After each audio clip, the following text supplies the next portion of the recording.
The next life has got absolutely nothing to do with this life. Totally different. Totally different. Extremely elevated, extremely intelligent, spiritual life beyond. The creator of all that is the one and only. The love of my life, Jesus Christ of Nazareth. This is the truth. The creator of all that, his name is Jesus. In the beginning was the Word, and the Word was with God, and the Word was God. Jesus Christ is God revealed in the flesh. There are a couple of things going through my head now. I don't know which one to talk about, because each one will take 10 hours.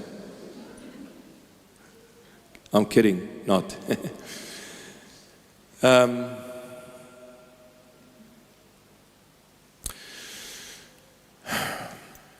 As Christians, we believe that God is triune. Father, Son, Holy Spirit, one in nature, one in essence. God the Father, God the Son, God the Holy Spirit. Now, some might think, I don't know if you're thinking this way, hopefully not, but if you think that God is Father, Son, Holy Spirit, that means the Father is 33.33 of God, and the Son is 33.33 of God, and the Holy Spirit is 33.33 of God, and put it together 100%. No. God the Father is 100% God. The Son, 100% God. The Holy Spirit, 100% God. All of them are God. All one in nature and in essence. But let me tell you one thing. The Word, why did John the Beloved introduce Jesus Christ as the Word, Logos? Why? Because just like God is Trinity, so as the Word operates in three ways, no more, no less. Number one, the Word reveals the speaker. Two, the Word establishes relationship. Three, the Word commands, gives an order. No more, no less. The Word operates in three ways and three ways only. Reveals the speaker, establishes relationship, and gives an order.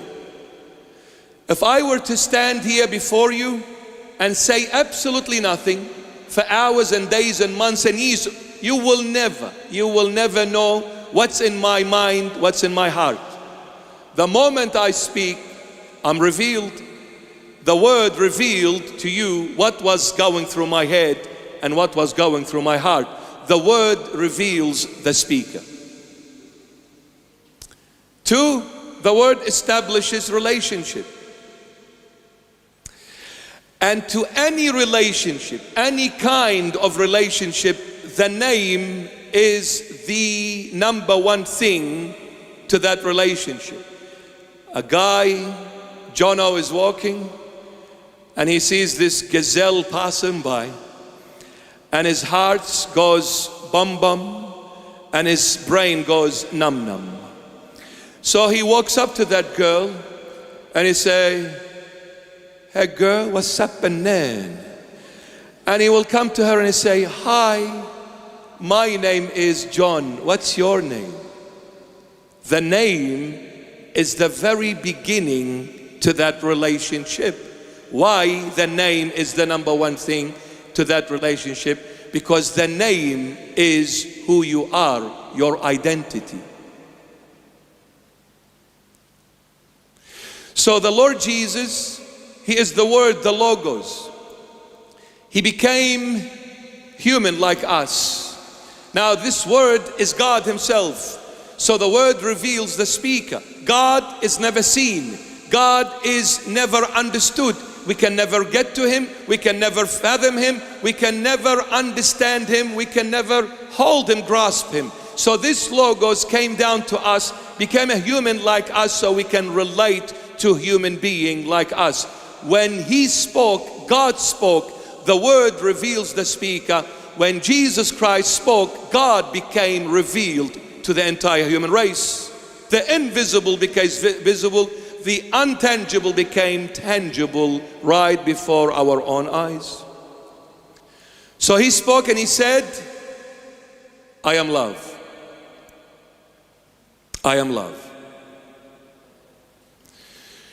I understood then that God is love, created us all on the basis of love, and when we broke His word, saved us all on the basis of this very love which created us in the very, very beginning. Everything is to do with love. And this is why love is the supreme ethic. Love precedes life and everything that comes with life thereafter.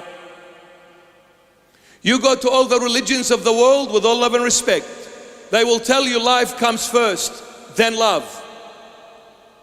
But in Christianity only, the only place in Christianity where it says love precedes life. Why? And so true. Love precedes life. Because if life preceded love, then what would I have done with a life that had no love in it? It would have been an absolute hell. What makes life life is love. Without love, there is no life.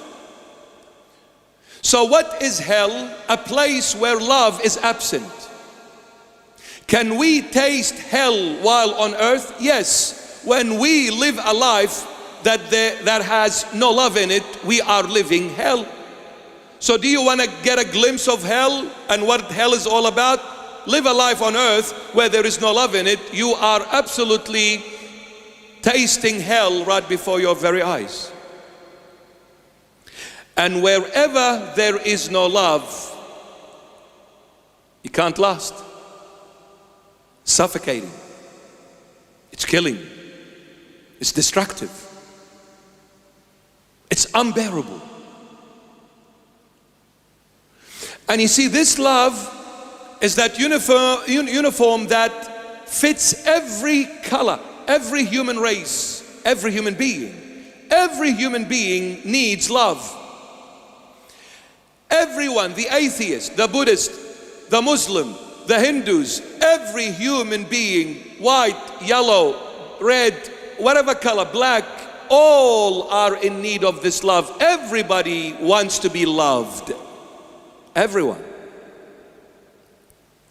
God is love. And with this love gave us life.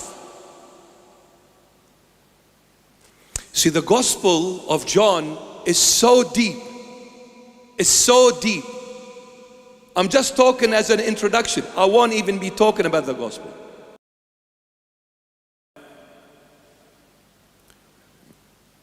The Logos is the Son, the second person in the Holy Trinity. The Logos is God Himself, according to John the Beloved. And so true. Now this God came, said, I am love. I created you on the basis of love. And when you walked away from me, I died for you on the basis of love to bring you back to me. You know why? Because love is the most powerful thing in existence, and at the same time is the weakest thing in existence. Those who love genuinely are the ones who suffer the most. True? Oh, Father, I loved him with all my heart. He dumped me.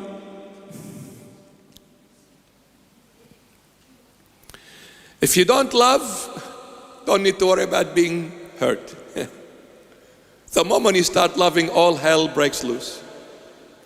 I can't sleep anymore. I can't eat anymore. I haven't heard from him. 1 hour he didn't message me. It's been an hour. A whole agonizing, life-sentencing hour. After you marry him, you cannot stand him for an hour.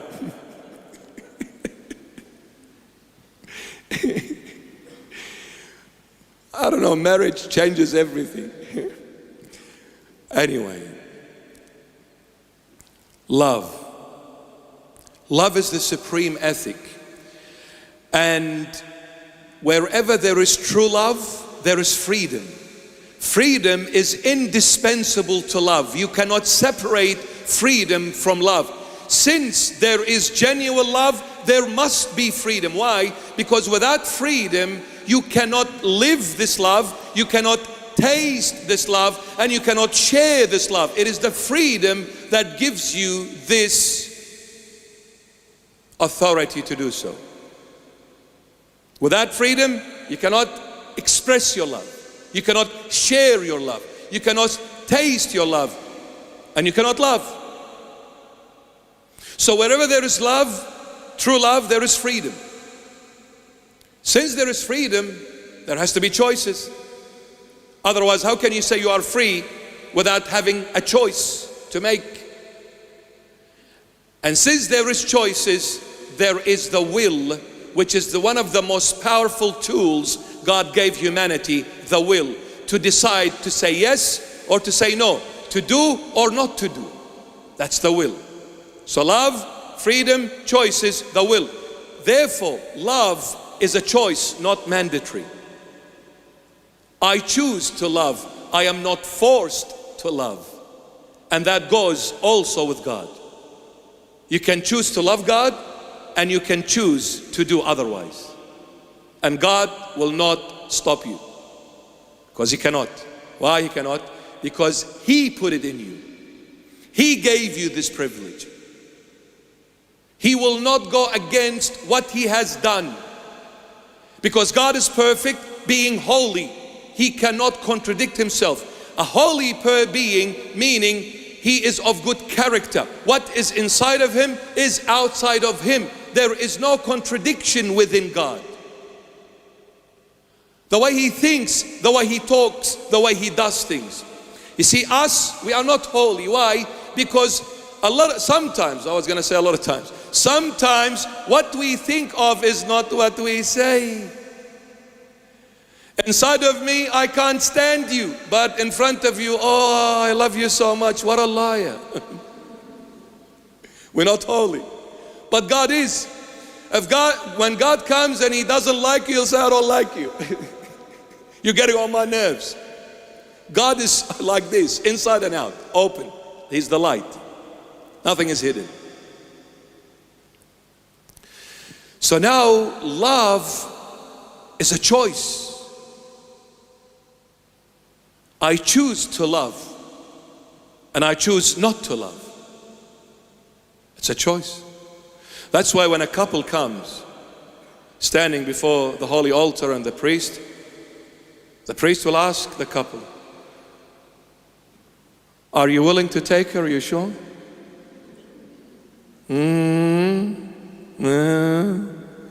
Yeah, Father.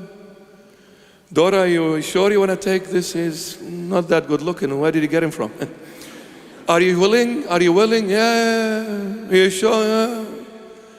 Father, the plane is waiting. We have to go to Hawaii. Please hurry up. Easy said than done. Will you take her in good times and bad times? Yes. In sickness and in health? Yes. In richness and in poorness? Yes. And the moment he is on Centrelink, I divorce you.